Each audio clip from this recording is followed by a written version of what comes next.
Hello everyone, it's Ed. It's time for something a little bit different today, shall we? Over the last few months we have been getting more and more images, video clips and trailers for the new Predator film. Let's have a look, shall we?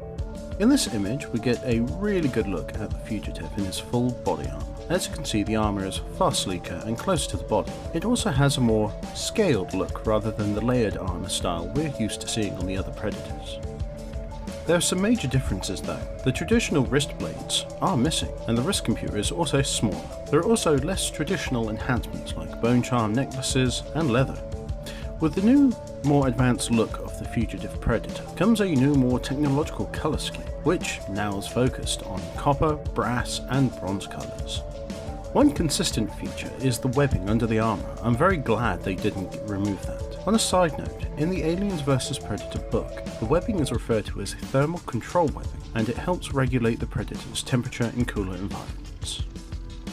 The biomask is a darker bronze colour with brass and copper highlights. It's also sleeker with more streamlined appearance. There is also what appears to be the Fugitive Predator's clan symbol on the forehead of the helmet. There does appear to be one thing missing. Can you see it? As you may have noticed, the Fugitive is missing his plasma caster. It's possible that, given the more advanced technology the Fugitive Predator appears to have access to, it could be hidden within the shoulder guard of his right shoulder. However, it does appear he may in fact have a plasma caster, as we do have some images from the NECA toy release of the Fugitive Predator, with not only the plasma caster, but with the wrist blades on both arms, very much like the Aliens vs Predator computer games. It's worth mentioning on that note that the art and prosthetic masks were produced by the same company as the original Predators from the first films. I'm happy about this, as the new prosthetics look so much better than the ones used in the Alien vs Predator films.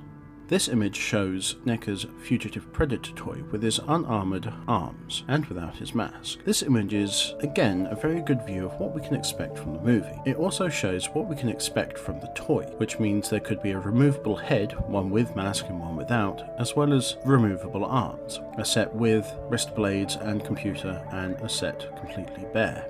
I would just like to highlight the small devices on the waist of the Fugitive Predator. They appear to be the same shuriken-style weapons that scarred the Predator out of the first and best, in my opinion, Alien vs Predator film used against the Xenomorph Queen at the end of the film.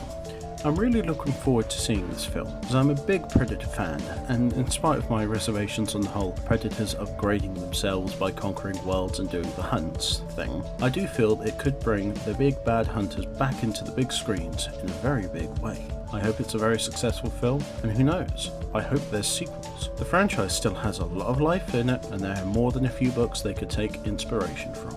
Thank you very much for watching. If you like this video then please leave a like, subscribe for more content from me, and thank you again. Goodbye.